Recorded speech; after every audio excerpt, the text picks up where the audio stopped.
The school called at 11:43 in the morning. The first thing the secretary said was, "Mrs. Callahan, we need you to come in right away. There are 2 officers here, and they're with Noah." I pulled over on the side of the road because my hands were shaking too hard to drive. Police officers at my son's school. I ran every red light between that roadside and Clearwater Elementary. Let me tell you about Noah. Noah is 6 years old, small for his age, which bothers him more than it should for a 6-year-old. He has red hair, his grandfather's freckles, and he takes everything, and I mean everything, completely seriously. He once made me pull the car over to move a worm off the sidewalk because it was raining and he was worried it would get stepped on. We were late to his own birthday party.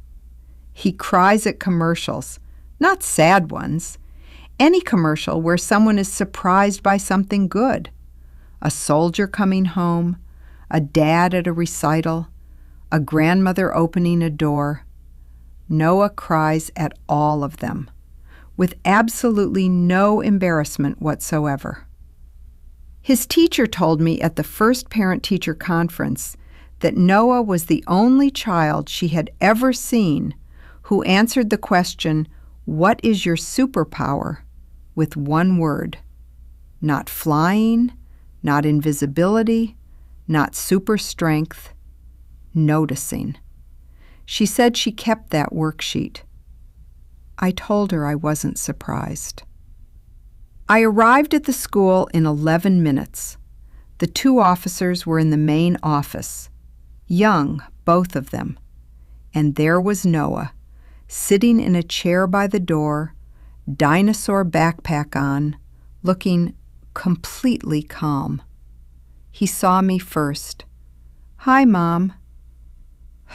Not scared, not tearful, just, "Hi, Mom."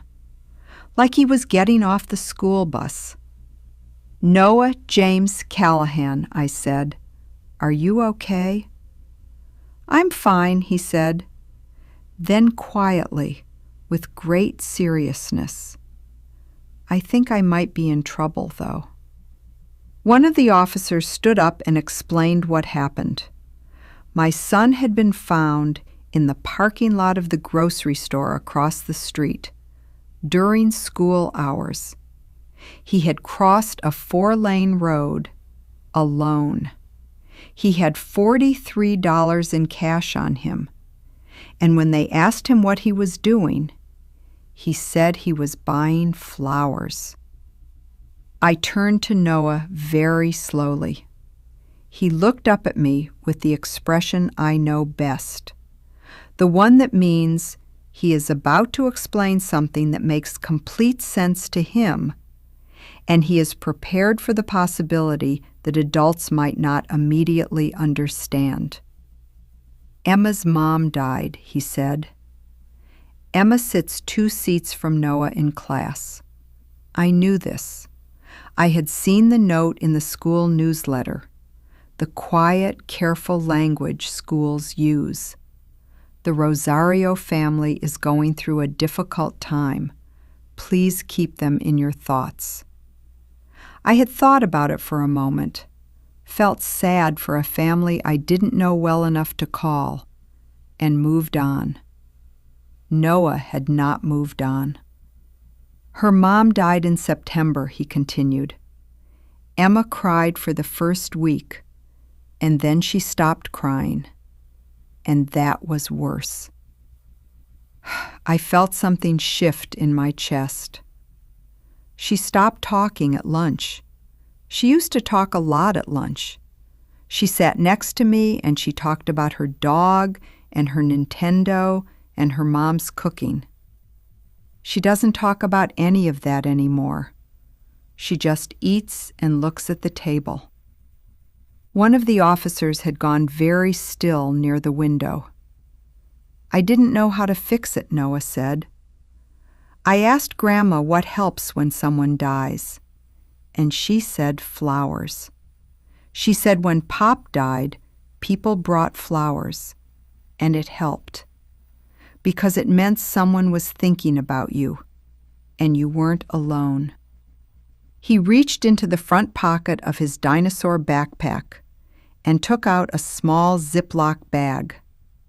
Inside was cash, 1s and 5s, some coins.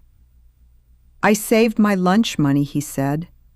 I've been eating the free bread they put out at the start of lunch and saving the rest since October. I heard someone make a sound behind me.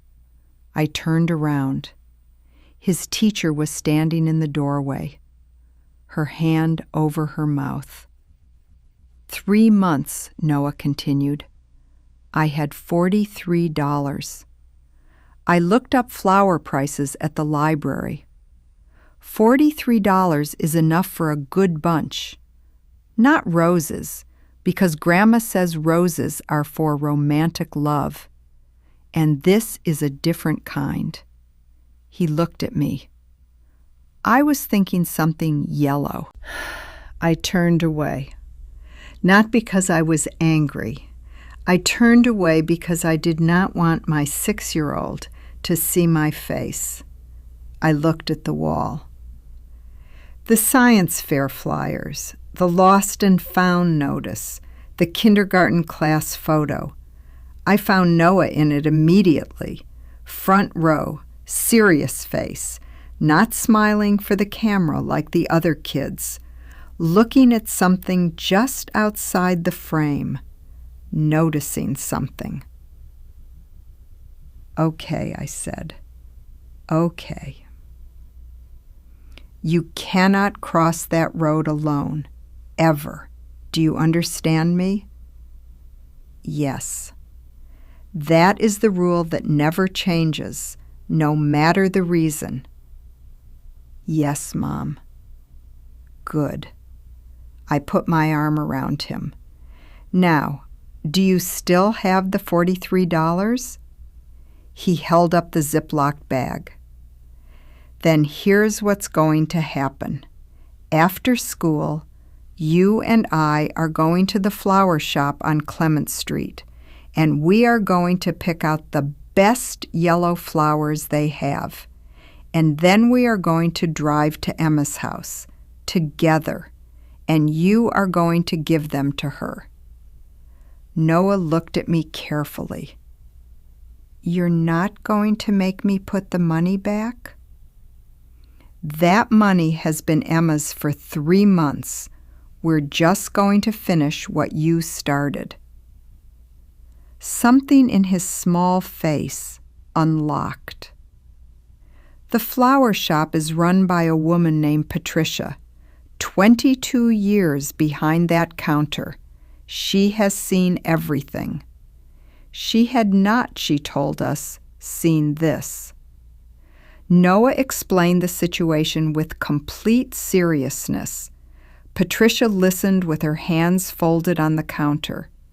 When he finished, she was quiet for a moment. Then she went to the back of the shop and came back with an armful of sunflowers. These are from me, she said, for Emma.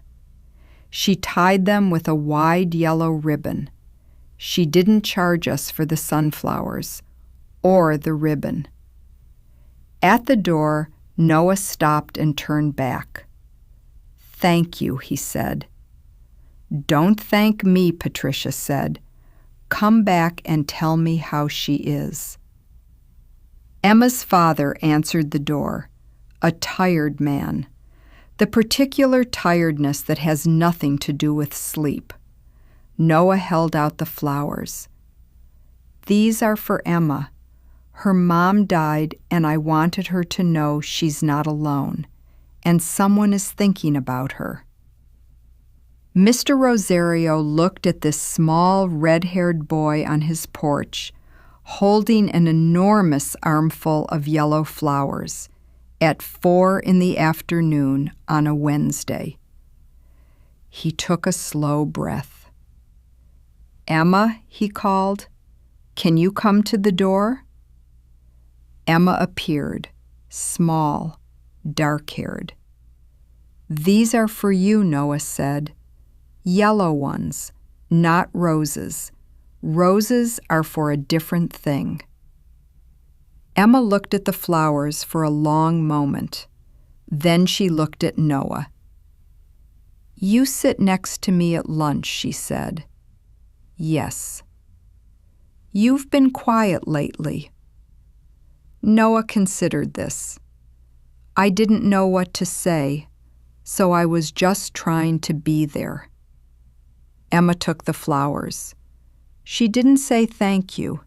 She was 6, and she'd had a hard enough few months that thank you might have been too much to organize just then.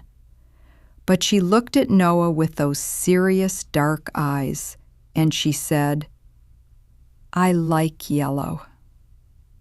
Noah nodded, like a business matter concluded satisfactorily. "I know," he said. "You told me once." On the way home, Noah was quiet for a while. Then, "Mom?" "Yeah, bud." "Do you think it helped, like Grandma said?" I kept my eyes on the road. "I think it helped," I said. "How do you know?" I thought about Emma's face, the small shift in it when she took the flowers. Not fixed, not healed. Nothing so fast or so simple. But something. "Because she told you she likes yellow," I said. "That's the first thing she said about what she likes in 3 months." Noah was quiet, absorbing this. "She talked about her dog the other day at lunch, too," he said. "Just a little." "Yeah?" "Yeah." He looked out the window. "I think she's coming back." That was 4 months ago. Emma and Noah eat lunch together every day now. She talks more. Not like before. Not yet. Maybe not ever exactly like before, but more. Noah still notices everything, still cries at commercials, still moves the worms. But something is a little different since that afternoon.